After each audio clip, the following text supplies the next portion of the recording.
मुंबई बहुत ही ज़्यादा हलचल वाली सिटी है। सच बात बोलो तो literally Mumbaikars they live their life. Mumbai में कुछ लोगों के एम्बिशंस है तो कुछ लोग बस जिंदगी को जीना चाहते हैं, और इस कहानी में भी ऐसा ही कुछ था। इस लड़के के बहुत सारे एम्बिशंस थे, इस लड़के की लाइफ बहुत ही ज़्यादा बिजी थी, और इसकी कहानी एक मुंबई के हाईवे की है। पर मुंबई के हाईवे पर इस लड़के को एक भारीपन महसूस हुआ। वो बाइक पर था तो हो सकता है कि बस हवा होगी, या फिर ये भी हो सकता है कि उस साइड पर कोई मरा हो। ये बात पिछले साल दिसंबर की है। इन दिनों मैं पोवाई मुंबई में पढ़ाई कर रहा था। कॉलेज की पढ़ाई करने के बाद अपने खाली समय में मैं कांदीवाली में जिम जाता था, और दिन भर थकान और जिम के बाद रात में करीब 2:30 बजे जिम से वापस आता था। आई नो दिस थिंग कि ये बहुत अनयूजुअल है इतना रात में जिम करना, पर मेरे पास यही फ्री टाइम था, और मुंबई में ऐसे कई जिम हैं जो दिन भर खुले रहते हैं। So it used to work out for me for the best. और 2:30 बजे ट्रैफिक भी काफ़ी कम रहता था, so that was a plus point for me. Gym के साथ साथ मुझे बाइकों का भी बहुत शौक है, और मुंबई में रात को राइड करना इज़ अ ब्लिस। सच में खाली रोड में बाइक भगाने में जो आनंद है वो मैं तुम्हें अपने शब्दों में बयान नहीं कर सकता। वैसे तो नॉर्मली मैं हाईवे से होते हुए जाता था रात में, because it was the fastest route and obviously it was straight. पर मैंने एक दिन सोचा कि क्यों ना एक नया रास्ता अपनाया जाए, तो मैं अपनी बाइक लेकर एक नई कॉलोनी के पतले रास्ते से निकल गया। मैं इस एरिया से फेमिलियर था, और वैसे तो ये रास्ता नॉर्मली रात को बंद रहता था, लेकिन जब मैं बाइक लेकर यहाँ गया रात में तो मुझे किसी ने भी नहीं रोका। खैर, मैं शायद छोटे कश्मीर से पीछे जो रॉयल पाम्स के पास पड़ता है उस एरिया से गुजर रहा था। मैं नॉर्मल ही बाइक चला रहा था, पर तभी अचानक मुझे कुछ अजीब सा महसूस हुआ। हवा और आसपास का सन्नाटा मुझे कुछ ठीक नहीं लग रहा था।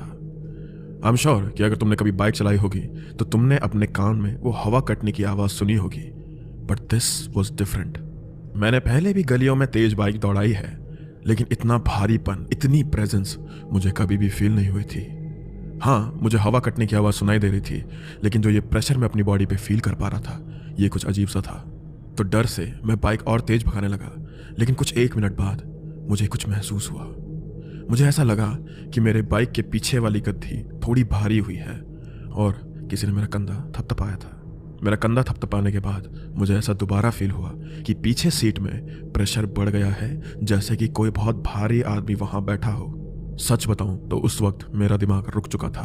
मैं 80 किलोमीटर की स्पीड से चल रहा था, तो किसी का ऐसे अचानक मेरी चलती बाइक में बैठ जाना, it wasn't possible, right? It did not make any sense. बहुत क्रीपी थॉट्स आने लग गए मेरे दिमाग में, तो गाड़ी रोकने के बजाय मैं गाड़ी और तेज भगाने लगा।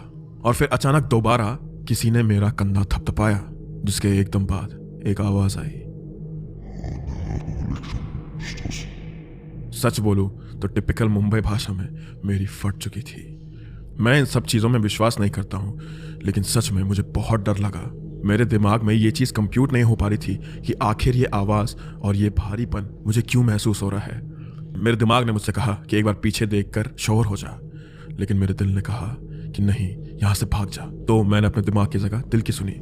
मैंने गाड़ी एकदम तेज भगाई और जल्दी से घर पहुंचने की कोशिश करी। ये वाला पार्ट तुम्हें बचकाना लग सकता है, लेकिन मैंने अपने दिमाग में ऐसा सोचा कि अगर मैं गाड़ी तेज भगाऊं और किसी स्पीड बम्प के थ्रू होकर जाऊं तो जो मेरे पीछे आदमी बैठा है वो चला जाएगा, वो गिर जाएगा। That's what I thought. पर तेज चलाने के चक्कर में मैं गाड़ी का कंट्रोल कहीं मोड़ों पर खो रहा था।